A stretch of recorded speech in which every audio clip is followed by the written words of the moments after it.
Hello everyone, I am कीर्ति मोरवार और स्वागत है आप सभी का केसीसी क्लासेस में।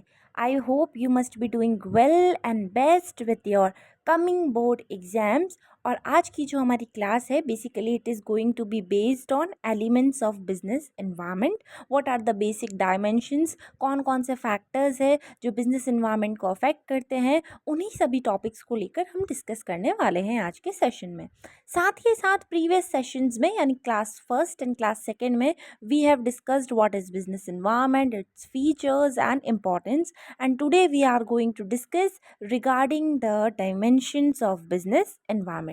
चलिए शुरुआत करते हैं। जब हमने फीचर्स पढ़े थे, यदि आप सभी को याद हो, इसका मैं लिंक जो है प्रीवियस क्लासेस का डिस्क्रिप्शन बॉक्स में ऐड ऑन कर दूंगी ताकि आप सभी वो क्लासेस भी कंटिन्यूएशन में देख सके। चलिए, we have discussed in the features that जो बिजनेस इन्वायरमेंट होता है वो स्पेसिफिक एंड जनरल फोर्सेस पर बेस्ड होता है।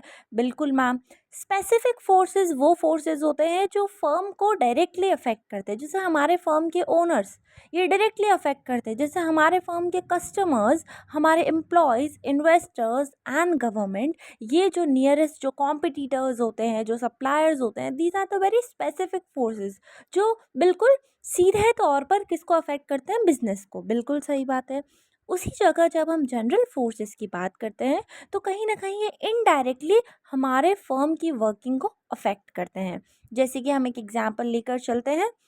ब्लैक एंड वाइट टीवी से जब इंडिया टेक्नोलॉजिकल अपग्रेडेशन की ओर बढ़ी तो हमको ये पता चलता है कि टीवीज़ जो है, जो वैक्यूम ट्यूब्स वाली टीवी चलती थी पहले, उसको शिफ्ट होकर हम अभी एलसीडीज एलईडीज पर शिफ्ट हो चुके हैं। बिल्कुल सही बात है। तो ये जो चेंजेस हुआ है, इससे बिजनेस फर्म सिर्फ सिंगल बिजनेस फर्म या कोई स्पेसिफिक बिजनेस फर्म अफेक्ट नहीं हुई, वो सभी बिजनेसेस, वो सभी इनडायरेक्टली फर्म्स की वर्किंग अफेक्ट हुई है जो पीछे, जो बैकवर्ड, जो कि ब्लैक एंड वाइट टीवी पर चल रहे थे, यानी कि हमारे फर्म की वर्किंग को अफेक्ट कर रहा है। या एक और एग्जांपल हम ले, गुजरात में अल्कोहल बैन हो चुकी है। यदि मैं आपको ये एग्जांपल दूं तो वो क्या कहेंगे आप, मैम गुजरात में अल्कोहल्स जो है, अल्कोहल बेवरेजेस बैन हो चुकी है, यानी कि वहाँ पर जो है इस चीज़ का सप्लाई बंद हो चुकी है।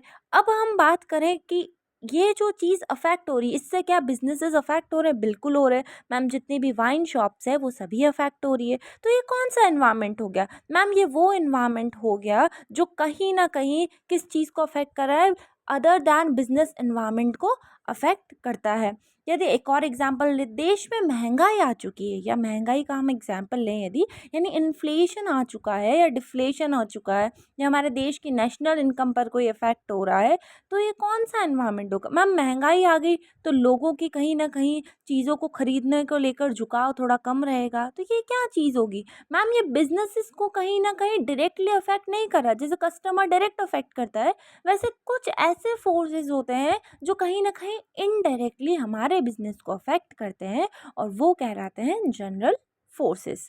देखते हैं क्या दे रखा है। स्पेसिफिक फोर्सेस डायरेक्टली अफेक्ट्स और influences the working of the firm. It includes owners, customers, employees, investors in government, or we can say competitors, suppliers. These are all the specific forces. हम जनरल फोर्सेस की बात करें तो social forces आते हैं। Social forces का हम यदि एग्जांपल लें तो जितने भी हमारे देश के कल्चर, ट्रेडिशंस, जिसकी वजह से बिजनेस पर इम्पैक्ट पड़ रहा है, वो सभी फैक्टर्स सोशल फैक्टर्स हो जाएंगे। पॉलिटिकल कोई इन्फ्लुएंस हो रहा है, कोई राजनीतिक प्रभाव पड़ रहा है, that is political environment. Legal environment, government ने कोई रूल्स एंड रेगुलेशंस लगा दिए, कोई लॉज लगा दिए, जैसे हमने अल्कोहल बेवरेजेस का एग्जांपल लिया, this is legal environment. Technological upgradation हो गया है, कोई नया इन्वेंशन आया है, कोई चेंज आ रहा है इन्वायरमेंट में, जिससे बिजनेसेस इनडायरेक्टली अफेक्ट हो रहे हैं, दिस इज टेक्नोलॉजिकल इन्वायरमेंट। और यदि हम बात करें इकोनॉमिक इन्वायरमेंट की, जैसे कि देश में इन्फ्लेशन हो गया, बैलेंस ऑफ पेमेंट के थ्रू कुछ हुआ है, कोई मैक्रो इकोनॉमिक्स के थ्रू अफेक्ट हो रहा है, वो सारे इकोनॉमिक्स के जो टर्म्स होते हैं वो सभी इकोनॉमिक यानी आर्थिक व्यवस्था जो, या फिर इकोनॉमिक इन्वायरमेंट को, सराउंडिंग को अफेक्ट कर रहे हो बिजनेस के, that will be the economic environment. So these are the basically 5 factors और 5 डायमेंशंस ऑफ जनरल फोर्सेस, है ना। जो जनरल फोर्सेस के हमने 5 डायमेंशन पढ़े, और स्पेसिफिक के तो देयर आर मैनी। ओनर्स हो गए, कस्टमर्स हो गए, एम्प्लॉयज़ हो गए, इन्वेस्टर्स हो गए, है ना, सप्लायर्स हो गए, कॉम्पिटिटर्स हो गए, ये सभी हो जाएंगे बिजनेस एनवायरनमेंट के specific forces. In your syllabus, there is general forces discussed in detail because owners, customers, employees and investors ये सब हम बिल्कुल basics from the very root we are discussing everything from very means class 11th आप सभी ये सब चीज ये जो terms है ये पढ़ते आ रहे हैं. लेकिन जो नया concept add on हुआ है इसमें वो है general forces. चलिए देखते हैं क्या है general dimensions और elements of business environment. The first dimension is let us be first getting explained या हम इसको समझते हैं पहले, उसके बाद we will be taking it into the tricks, यानी हम ट्रिक्स की ओर पढ़ेंगे कि किस तरीके से मैम इसके शॉर्ट टर्म्स या किस तरीके से इनको समझा जा सकता है. पहला जो आता है वो है जनरल डायमेंशंस और एलिमेंट्स ऑफ बिजनेस एनवायरनमेंट में. और सबसे पहला जो एनवायरनमेंट है वो है इकोनॉमिक एनवायरनमेंट. कोई इसका सीक्वेंस नहीं है but I am just letting you know. Okay, तो इकोनॉमिक एनवायरनमेंट क्या होता है ma'am? It refers to all those forces, वो सभी फोर्सेस जिसका बिजनेस के ऊपर कैसा इम्पैक्ट पड़ता हो मैम? इकोनॉमिक इम्पैक्ट पड़ता है. ठीक है, management must remain active so as to exploit the opportunities and change the threats. यानी कि मैनेजमेंट को एक्टिव रहना होगा कब? कि अपॉर्चुनिटी को हम ग्रैब कर सकें और थ्रेट जो हमारे लिए डर है उनको हम किस में बदल सकें? Change the threats into opportunities. हम थ्रेट्स को, हम हमारे डर को जो है किसमें? अवसर में बदल सके, अपॉर्चुनिटीज़ में बदल सके. तो मैनेजमेंट को हमेशा, मैनेजर्स को, ऑर्गेनाइजेशंस को, फर्म्स को हमेशा एक्टिव रहना होगा. The influences includes. अब मेरे को ये बताइए, ये जो ट्रिक्स है ये मैम इतना सारा जो कंसेप्चुअल इसकी जो है लिखना होता है बोर्ड एग्जाम्स में, तो हमको लिखने में थोड़ा सा इस चीज़ को लेकर राइटिंग स्किल्स में थोड़ा सा हम बैकवर्ड रहने की वजह से हमको मार्क्स नहीं मिल पाते. तो you must know how to write और इम्प्रूव योर राइटिंग स्किल्स. अब हमको पता है मैम वो सारे फोर्सेस जिसका इकोनॉमिक इम्पैक्ट पड़ रहा हो बिजनेस एक्टिविटीज़ में, that is economic environment. Very nice. और वो कौन कौन से इन्फ्लुएंस करते हैं फैक्टर? तो इसका जो बेस्ट ट्रिक है वो जितने भी आप सभी के इकोनॉमिक्स के चैप्टर्स के नेम्स है वही सभी इसके अंदर हम ऐड ऑन कर सकते हैं. जैसे कि इन्फ्लेशन हो गया, हमारे जो देश के इंटरेस्ट रेट्स है ना, फिस्कल पॉलिसी, मॉनेटरी पॉलिसी हो गया, या मनी सप्लाई हो गया, बैलेंस ऑफ पेमेंट हो गया. इनकी वजह से जब बिजनेस एनवायरनमेंट या बिजनेस अफेक्ट हो रहा है that will be economic environment. जैसे एक नीचे एग्जाम्पल दे रखा है जिस पर आप सभी की केस स्टडीज आती है, and I have taken these examples and this whole matter from your NCERT only. क्योंकि CBSE ने NCERT बुक प्रेफरेंस दी है, so better we should take as in priority to that book only. ठीक है, चलिए first example दे रखा है, rise in inflation rates increases production cost. जब महंगाई बढ़ेगी तो प्रोडक्शन की कॉस्ट भी बढ़ेगी. क्यों? क्योंकि मटेरियल्स की जो प्राइस है वो भी इंक्रीज हो जाएगी महंगाई की वजह से, रॉ मटेरियल की प्राइस. क्या ये बात सही है? बिल्कुल सही है. Then which environment is this? Ma'am दिख रहा है इन्फ्लेशन रेट्स राइज हो रहे हैं, दैट मीन्स महंगाई आ गई है. कौन सा एनवायरनमेंट हो जाएगा? It will be economic environment. So it will be very easy for you to write down from the case studies. Okay, next environment comes as social environment.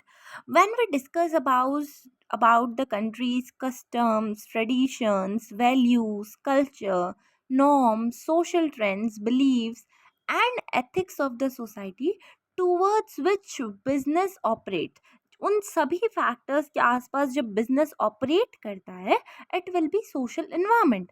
है ना, जैसे कि एग्जांपल है, मेल और फीमेल को दोनों को इक्वल वर्क का इक्वल ट्रीटमेंट या इक्वल पे देना चाहिए. दैट मीन्स यहाँ पर क्या, समाज कहीं ना कहीं अफेक्ट हो रहा है. We are taking in the concept in the priority that equality must be there between male and female. तो ये कौन सा एनवायरनमेंट हो जाएगा मैम? ये जो एनवायरनमेंट हो जाएगा ये हो जाएगा सोशल एनवायरनमेंट. ठीक है, with change in the demand of customers firms are required to change their plans too. This is also a part of case studies. We are discussing this concept ताकि जो case studies में जो आप सभी के जो मेन मैटर आता है वो कहाँ से उठ कर आता है, जो हम मेन कंसेप्ट समझ रहे हैं, कंसेप्ट के जो कीवर्ड्स है वो हमने पकड़ लिए, तो case study will be easy for you to do, right. So with the change in the demand of the customers, जैसे जैसे फर्म अपने प्लान्स को चेंज करती है वैसे वैसे क्या होता है, social environment gets affected. Okay, Okay, then next we'll be discussing with technological environment. What is technological environment? जहाँ पर भी टेक्नोलॉजी, जहाँ पर भी improvement, scientific improvements, new ways of producing goods and services, कोई न्यू टेक्निक्स आ रही है, AI आ गया, आर्टिफिशियल इंटेलिजेंस, कोई एडवांसेस आ रहा है, कोई नया प्रोडक्ट आ रहा है, न्यू प्रोडक्शन टेक्निक्स आ रही है, या new way of managing something आ रहा है, that means it is a way towards the upgradation. It is technological environment which is getting affected. देखो हमने एग्जाम्पल अभी डिस्कस किया था, colour TV with remote in place of black and white TV. So technological environment is something जहाँ पर हम upgradations के साथ साथ business has to get change, has to adapt the main advances, creating new products, new production techniques, new ways of managing and communicate, और business को in terms में dynamic होना बहुत ज़रूरी होता है. चलिए नेक्स्ट आता है पॉलिटिकल एनवायरनमेंट.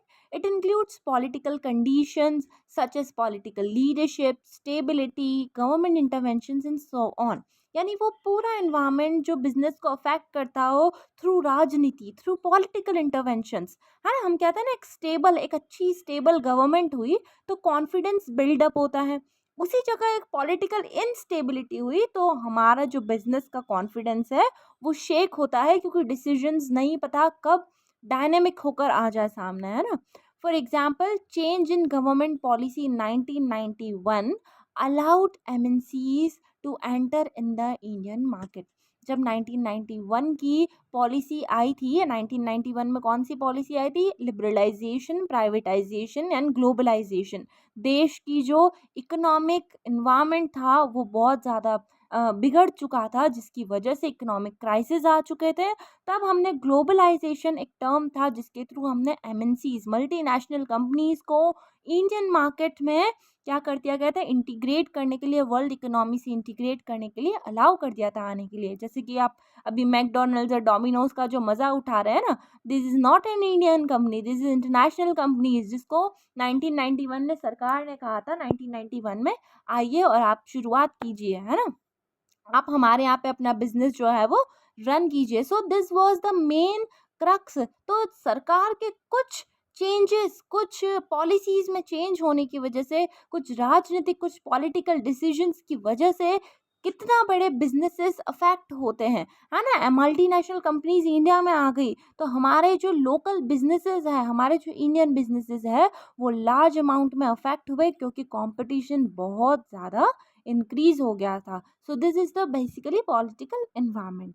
चलिए, last one is legal environment. Legal environment वो सभी framework, laws, rules and regulations जिसकी वजह से बिजनेस एनवायरनमेंट अफेक्ट होता है. जैसे आप कोई कंपनी खोलते हैं, you have to get registered it through companies act 2013. What is it?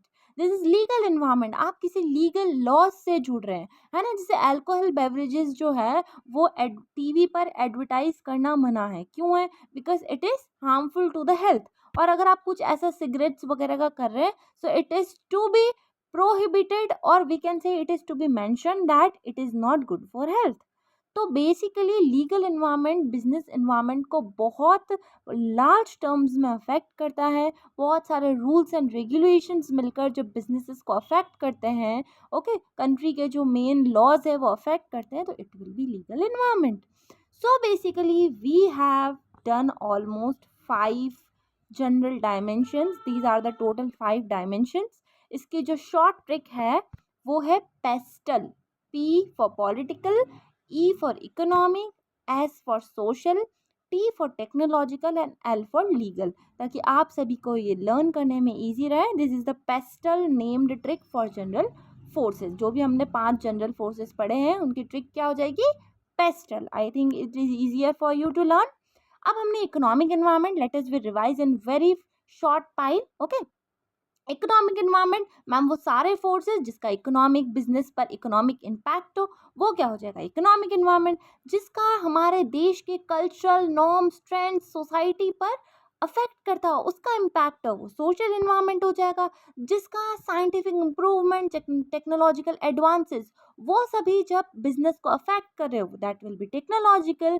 And that has political influence on the business environment, that will be the political environment.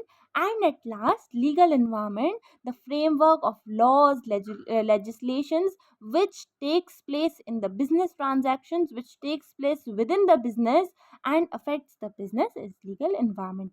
I hope ये जो topic है आप सभी को बहुत अच्छे से क्लियर हुआ होगा. And if you like it, don't forget to subscribe and press the bell icon for the channel.